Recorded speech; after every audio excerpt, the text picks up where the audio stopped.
বিরোধী ছাত্র আন্দোলনের সঙ্গে সম্পৃক্ত শিক্ষার্থীদের একাডেমিক ও প্রশাসনিক কোনো ধরনের হয়রানি করা হবে না, এই মর্মে অঙ্গীকার করতে হবে। ইতিমধ্যে গণগ্রেপ্তার ও পুলিশি হয়রানির শিকার সমন্বয়ক ও ছাত্র নাগরিকদের অবিলম্বে মুক্তি দিতে হবে। এসব মামলা প্রত্যাহার করতে হবে। স্থায়ী শান্তিপূর্ণ সমাধান চায় যুক্তরাষ্ট্র। বাংলাদেশে কোটা সংস্কার আন্দোলন কেন্দ্র করে চলমান পরিস্থিতির স্থায়ী ও শান্তিপূর্ণ সমাধান চায় যুক্তরাষ্ট্র।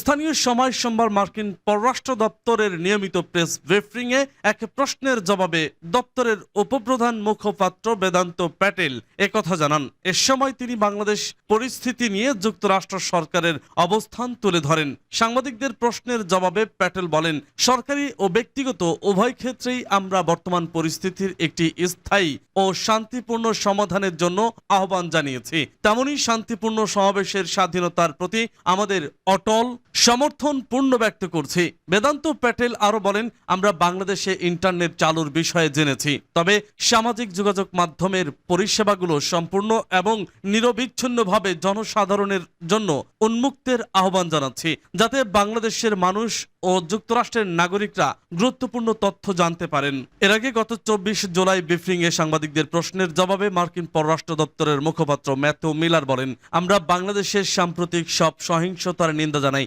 আমরা শান্তিপূর্ণ সমাবেশের স্বাধীনতাকে সমর্থন করি। শান্তিপূর্ণ সমাবেশে সহিংসতার নিন্দা জানাই। আন্দোলনকারী কোনো পক্ষের সহিংসতারও আমরা নিন্দা জানাই, যারা শান্তিপূর্ণ বিক্ষোভকে সহিংসতার অজুহাতে পরিণত করেছে। খুলনায় বিক্ষোভকারীদের পুলিশের বাধা সংঘর্ষ।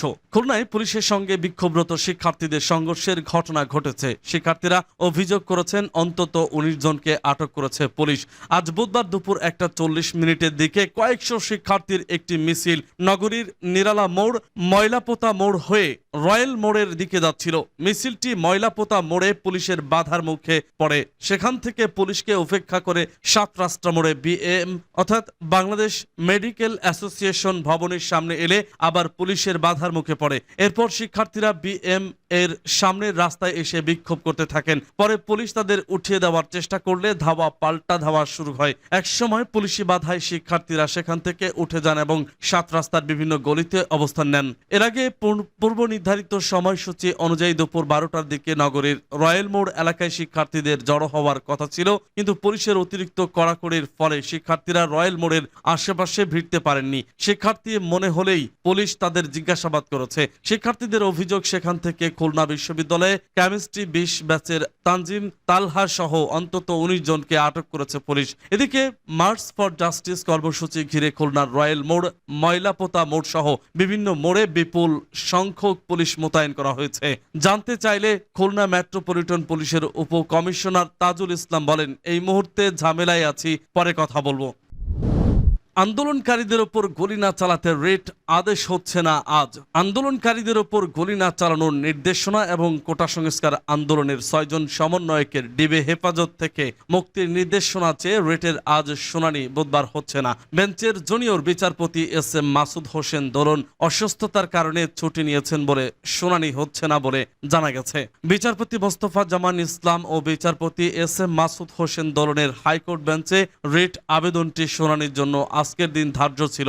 শুনানিকে কেন্দ্র করে সকাল থেকে হাইকোর্টের এই বেঞ্চে আইনজীবী ও সাংবাদিকরা ভিড় করতে থাকেন। পরে জানানো হয় বেঞ্চের জুনিয়র বিচারপতি ছুটিতে আছেন, এ কারণে ডিভিশন বেঞ্চ বসছেন না। আদালতে রিটের পক্ষে ছিলেন ব্যারিস্টার সারা হোসেন, অ্যাডভোকেট ZI খান পান্না, ব্যারিস্টার অনিক আর হক, অ্যাডভোকেট মঞ্জুর আল মতিন প্রীতম।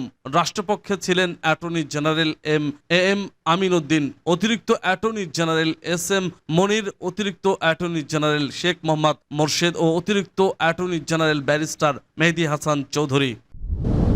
সাবেক ছাত্রলীগ নেতাদের ডেকে সংবাদ সম্মেলন, তোপের মুখে কাদের। সাবেক ছাত্রলীগ নেতাদের মত বিনিময় সভার কথা বলে সংবাদ সম্মেলন শুরু করায় তোপের মুখে পড়েছেন আওয়ামী লীগের সাধারণ সম্পাদক ওবায়দুল কাদের। বুধবার বেলা 11টায় 23 বঙ্গবন্ধু এভিনিউয়ে আওয়ামী লীগের কেন্দ্রীয় কার্যালয়ে পূর্ব নির্ধারিত এই কর্মসূচির আয়োজন করা হয়। তবে শতাধিক সাবেক ছাত্রলীগ নেতা এবং আওয়ামী লীগের সাধারণ সম্পাদক ওবায়দুল কাদের সহ অন্যান্য নেতারা উপস্থিত হলেও মত বিনিময় সভা হয়নি। সকাল 10:30টায় দলের প্রেসিডিয়াম সদস্য ডক্টর আব্দুর রাজ্জাককে সভাস্থলে দেখে সাবেক ছাত্রলীগ নেতারা চিৎকার দিয়ে ওঠেন, তিনি এখানে কেন? তার ছেলে কেন সামাজিক যোগাযোগ মাধ্যম ফেসবুকে সরকার বিরোধী পোস্ট করেছেন সেটি জানতে চান সাবেক ছাত্র নেতারা। দলের আরেক প্রেসিডিয়াম সদস্য জাহাঙ্গীর কবির নানক, যুগ্ম সাধারণ সম্পাদক আফামা বাহাউদ্দিন নাসিম এ সময় উপস্থিত ছিলেন। এরপর 11:15টায় সভাস্থলে আসেন দলের সাধারণ সম্পাদক ওবায়দুল কাদের। এসেই গণমাধ্যমের সাথে কথা বলা শুরু করেন তিনি। এ সময় পেছন থেকে সাবেক ছাত্রলীগ নেতারা ওবায়দুল কাদেরকে উদ্দেশ্য করে বলেন, ডাকছেন আমাদের সাথে মত বিনিময় করবেন বলে আপনি করছেন সংবাদ সম্মেলন। এর মধ্যে কিছুক্ষণ কথা বলেন ওবায়দুল কাদের।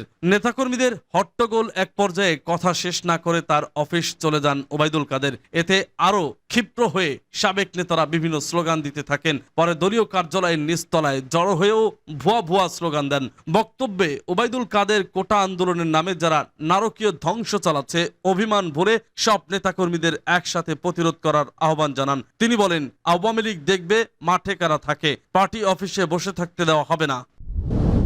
জামায়াত শিবির বিএনপির সন্ত্রাস বন্ধে জাতিসংঘে স্মারকলিপি।